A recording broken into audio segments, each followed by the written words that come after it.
Hi guys. एक short video रहने वाला है regarding my experience of purchasing royal Enfield motorcycle. तो नवंबर 2025 से मतलब मेरे पास कैश रेडी था, मॉडल फाइनलाइज था, कलर फाइनलाइज था, मुझे कौन सा चाहिए, बुलेट स्टैंडर्ड लेनी थी मेरे को। तो मैं मतलब नवंबर से बाइक सर्च करना मैंने स्टार्ट कर दिया था सीरियसली कि अभी मिलेगी तो ले लेंगे। तो नवंबर में 15 नवंबर से लगभग mid November to mid March मैंने लगभग सारे डिस्ट्रिक्ट में जितने भी डीलरशिप थे सब पे विज़िट कर लिया, सबको कॉल कर लिया, कहीं भी बाइक अवेलेबल नहीं थी। कोई भी गारंटी नहीं दे पा रहा था कि हम 1 महीने 2 महीने 3 महीने कब बाइक डिलीवर करेंगे। फिर उसके बाद नवंबर से दिसंबर हो गया। फिर जनवरी में मेरे को एक दूसरे नियर बाई डिस्ट्रिक्ट से कॉल आया कि हमारे पास बाइक अवेलेबल है, पता नहीं उनके पास नंबर कैसे गया, अवेलेबल है, आप कल आएंगे, कल मिल जाएगी। तो सैटरडे था उस दिन शायद, नेक्स्ट डे मैंने बोला बुकिंग वगैरह कल कर लेंगे, बाइक बाद में ले लेंगे। तो मैंने एक्साइटमेंट में पूछना ही भूल गया कि बिना इसके आपके एसेसरीज़ और एक्सटेंडेड वारंटी वगैरह की मुझे बाइक चाहिए। तो ये चीज़ मेरे दिमाग से स्किप हो गई एक्साइटमेंट में। फिर मैं अगले दिन वहाँ पहुँच गया 70 किलोमीटर। वहाँ जाके मैडम बोल रही हैं कि इसके बिना तो हम दे ही नहीं सकते। खैर मैंने रॉयल एनफील्ड पे कस्टमर केयर पे जो इसका नंबर था 1800 उस पर मैंने कंप्लेन भी रेस की कि ऐसे इशू आ रहा है, क्योंकि मुझे पता था कि कंपलसरी नहीं है। मैंने गाड़ी में भी देखा है, वो भी आपको इंश्योरेंस एक्सटेंडेड वारंटी ये सब चिपकाने की कोशिश करते हैं, तो वो जबकि कंपलसरी नहीं होती है। फिर मैंने बुक की बाइक यहाँ पे, जो भी मतलब इंट्रैक्शन थे मेरे जितने भी डीलरशिप पे, जो सबसे पॉजिटिव जिसके यहाँ मुझे लगा, मैंने उसके यहाँ बाइक बुक कर दी। 9 फरवरी को मैंने बुक कर दी। अच्छा, जिस पे बुक की उसने मुझे इनिशियली यही बोला था कि इसके बिना मतलब उसने ये नहीं बोला कि हम दे ही नहीं पाएंगे, उसने बोला कि सर आपको टाइम लगेगा इसके बिना, मतलब हम जल्दी नहीं दे पाएंगे। तो मैं बोला ठीक है, कोई जल्दी नहीं है। मतलब उसने पहले बोला कि मैं अपने मैनेजर से बात करती हूँ। मैनेजर से उसने बात की तो उसने बोला RSA और एक्सटेंडेड वारंटी आपको लेनी पड़ेगी, वो कंपलसरी है। तो कंपलसरी नहीं है मुझे पता था। तो मैंने कस्टमर केयर पे डायल किया तो उन्होंने बोला कि सर कंपलसरी नहीं है, तो इनका जो भी अंदर इंटरनल ग्रीवेंस एड्रेसल सिस्टम रहता होगा, इन्होंने डीलरशिप पे वो रेज़ किया होगा कि भाई कस्टमर का ऐसा आया है फीडबैक।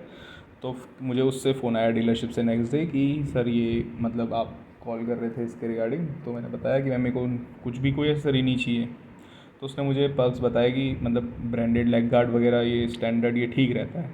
तो मैंने खैर एक लेग गार्ड और एक सीट कवर बुक कर लिया, बाकी कोई एक्सेसरी नहीं ली। इंश्योरेंस और RTO से मुझे दिक्कत नहीं थी, वो तो मेरे को डीलरशिप से ही लेना था। वो मतलब वो थोड़ा हैसल फ्री कर देता है आपको, वरना उसके लिए थोड़ा भाग दौड़ या ज़्यादा वो करना पड़ता है, बहुत डिफरेंस उस पर पड़ता नहीं है। तो उसके लिए मैं रेडी था, बट मेरे को एसेसरी जो वो ज़बरदस्ती और एक्सटेंडेड वारंटी RSA वगैरह दे रहे थे वो मुझे नहीं चाहिए था। तो मैंने फिर 9 फरवरी को वो बुक कर दिया। अच्छा, मेरे पास बुकिंग से पहले ही रॉयल एनफील्ड ऐप थी, तो उसने जैसे ही बुक किया मेरा नंबर उसने उसमें डाला होगा, मोबाइल नंबर, तो मेरे को ऐप पे मतलब रजिस्टर हो गया कि हाँ आपकी बुकिंग हो गई है, मुझको ऐप पे शो करने लगा। ये आपको ज़रूर इंश्योर करना है कि ऐप आपके पास हो, क्योंकि उस पर आप रियल टाइम चेक कर सकते हो। क्योंकि मैं आपको बताता हूँ आगे कैसे मतलब दिक्कत आती है। फिर क्या हुआ कि 30 मार्च का इसमें शो करने लगा, 30 मार्च 2026 का डेट इसने शो करने लगा। तो मुझे लगा हाँ फाइनेंशियल ईयर क्लोजिंग है तो शायद डिलीवर हो ही जाएगी उस टाइम पे। बट जैसे जैसे डेट करीब आने लगी, मतलब 22 या 23 मार्च हुआ, तो ये डेट एक हफ़्ता शायद आगे चलेगी। तो मैंने डीलरशिप पे कॉल किया तो वही उन्होंने सप्लाई चेन डिस्टर्ब्ड है यही बताया।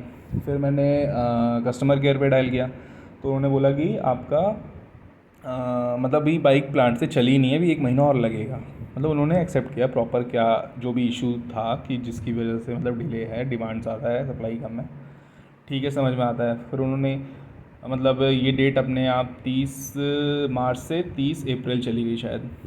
फिर इस बीच मैंने इसको रॉयल एनफील्ड को मेल लिखा, अराउंड अप्रैल फर्स्ट वीक में मैंने इनको मेल लिखा होगा कि मतलब मैं नवंबर से बाइक सर्च कर रहा हूँ और मुझे अभी तक मिली नहीं है जो भी मुझे प्रॉब्लम थी। तो उन्होंने फिर इसको एड्रेस किया होगा 17 अप्रैल की टेंटेटिव डेट दिखाने लगा। मतलब प्रॉमिस डेट तो 30 मार्च था, टेंटेटिव डेट 17 अप्रैल का इसने दिखाने लगा। फिर जब 17 अप्रैल का डेट करीब आने लगा तो एक वीक का गैप रहता, वो डेट एक दिन आगे चली जाती। जैसे 12 अगर 17 दिखा रहा है तो 10 तारीख को 17 दिखाया तो 11 को 18 दिखाने लगेगा, 12 को 19 दिखाने लगेगा टेंटेटिव डेट। तो मैंने कस्टमर केयर पे नहीं, पहले मैंने डीलरशिप पे फ़ोन किया कि मतलब अब तो एक ही वीक है। तो उन्होंने बोला कि नहीं सर जब तक आ नहीं जाती हम मतलब गारंटी नहीं दे सकते टाइम में। बोला ठीक है। फिर मैंने कस्टमर केयर को कॉल किया तो उन्होंने फिर इसको शायद 28 अप्रैल कर दिया था। फिर 28 अप्रैल तक मतलब ये इसी पे था, we have great news, your order has been confirmed. फिर डेट करीब आने लगी तो ये सेकंड पे आ गया था, wait is over, your motorcycle is on the way, मतलब अब आपकी मोटरसाइकिल प्लांट से चल चुकी है। तो प्लांट से चल चुकी है तो फिर मैंने डीलरशिप पे कॉल किया तो उन्होंने बोला कि हाँ प्लांट से चल चुकी है, पर अभी हमारे पास आई नहीं है। फिर लगभग एक हफ़्ता 10 दिन बाद ये इस पे आ गया कि मतलब ये फोर्थ स्टेप इसका कंप्लीट हो गया, congrats, your royal Enfield is almost ready for delivery. तो फिर एक दो दिन निकल गया। अच्छा, उसके बाद जब ये लास्ट स्टेप आ जाता है ना तो फिर ये टेंटेटिव डेट गायब हो जाती है, तो आपको अंदाज़ा नहीं लग पाएगा कि किस दिन के लिए मतलब वो हो पा रहा है। तो मैंने डीलरशिप पे कॉल किया तो उन्होंने बोला कि अभी हमारे पास नहीं आई है। एक दो दिन निकल गया तो मुझे डाउट हुआ, फिर मैंने कस्टमर केयर को दोबारा डायल किया तो उसको नंबर वगैरह बताया, बुकिंग आईडी वगैरह उसने इंश्योर मतलब क्रॉस कंफर्म की। उसके बाद उसने बोला कि सर आपकी बाइक डीलरशिप पे पहुंच गई है। तो मैंने शाम को डीलरशिप को मेल किया क्योंकि अब मेरे को रिटर्न प्रूफ टाइप चाहिए था, तो मैंने मेल नहीं है, मैंने व्हाट्सएप मैसेज किया जिससे मेरी बात हो रही थी कॉन्टैक्ट पर्सन से। तो मैंने पूछा कि मतलब मैम क्या प्लान है, बाइक तो मैंने कस्टमर केयर पे पता किया, वो तो बोल रहे हैं पहुँच गई है, तो आप क्या as a test ride vehicle use करेंगे उसे या क्या प्लान है, क्यों नहीं आखिर मेरे को दे क्यों नहीं रहे हैं। तो बोलती हैं कि मैं पता करके बताती हूँ सर कल सुबह मॉर्निंग में। तो संडे था नेक्स्ट डे 26 अप्रैल। तो इन्होंने मतलब बोला कि हाँ सर आ जाइए, बाइक रेडी है। तो आप सोचो मतलब डीलरशिप पे बाइक खड़ी है, बट मेरे को पता चल रहा है कस्टमर केयर से। कस्टमर केयर का ऑफिस इनका कहाँ होगा, दिल्ली चेन्नई जहाँ पे भी प्लांट है वहाँ होगा। तो और इनके डीलरशिप पे खड़ी है, इनको नहीं पता है। तो ये मतलब डीलरशिप का मैं आपको बताऊँ, इसमें कोई सही और गलत का सीन नहीं है। देखो, रॉयल इनफील्ड की बाइक है, वो बाइक बेचना चाहता है, उसको उस पर जो भी प्रॉफिट परसेंट है, मार्जिन है, वो मिलेगा। डीलरशिप का मेन मार्जिन निकलता है एसेसरीज़ में, जो आप लोगे आरटीओ चार्जेस जो एक्स्ट्रा चार्ज करते हैं, इंश्योरेंस जो भी है, इसमें मतलब बाइक में भी मिलता है बट इसमें भी पोर्शन रहता है। तो अगर आप ये सब लेते हो तो वो कोशिश करते हैं कि आपको जल्दी दे दें, उनके पास जल्दी पैसा आ जाएगा। आप नहीं लोगे ये सब तो उनका मार्जिन कम हो गया, तो आपको लास्ट में वो करेंगे। अच्छा खैर, वो कहते ही हैं कि आपका नंबर अलॉट होता है आपको, मतलब हम ऐसा नहीं कर सकते कि आपके नाम पे आ रही हम किसी और को देते हैं। खैर विन नंबर तो मिलता नहीं डिलीवरी के साथ, वो तो रॉयल एनफील्ड का एक नंबर मिलता है, बुकिंग नंबर। तो बाइक तो फाइनलाइज नहीं हुई है मेरे नाम पे कि ये स्पेसिफिक बाइक मेरे लिए ही बन रही है, ऐसा तो हो नहीं रहा है। और फिर उन्होंने ये भी कहा कि अगर आप एसेसरी और ये सब लेंगे आरएस से एक्सटेंडेड वारंटी तो हम बाइक जल्दी दे देंगे। तो जल्दी कहाँ से दे दोगे, तब क्या मतलब डीलरशिप पे बना दोगे क्या। तो वो इनका रहता है, मतलब वो बेसिक है भाई, उसको पैसे उसको चाहिए कमाने हैं, तो वो उसके इंटीग्रिटी पे है वो कैसे कमा रहा है। तो इसमें जो आपका हेल्पफुल रहेगा सबसे ज़्यादा, एक तो रॉयल एनफील्ड की ऐप आप डाउनलोड कर लो बुकिंग करने से पहले ही, कि आपका नंबर वहाँ पे एंटर करते ही मतलब आपको शो हो जाए कि हाँ बुकिंग हुई, आप उसको ट्रैक कर सको रियल टाइम। उसके बाद ये क्या करते हैं डीलरशिप, दो चार नंबर अपने देते हैं हायरार्की के अलग अलग, मतलब सेल्स मैनेजर, ऊपर मैनेजर, जो भी होगा इनका चार। ये सबका एम एक ही है, इनको पैसे कमाने हैं। इसमें कोई गलत नहीं है, कोई सही नहीं है भाई, उसका काम है प्रॉफिट निकालना, उसके लिए डीलरशिप ऐसे नहीं मिलती, पैसे लगते हैं। फिर तो आपको इनको ना कॉल करके, जब आपने एक दो बार इनसे बात कर ली, आपको इन पे डाउट लग रहा है, तो आप सीधे ऊपर उसको फ़ोन करो, कस्टमर केयर को। वो आप ही के लिए है, वो आपको ब्लफ नहीं करेगा।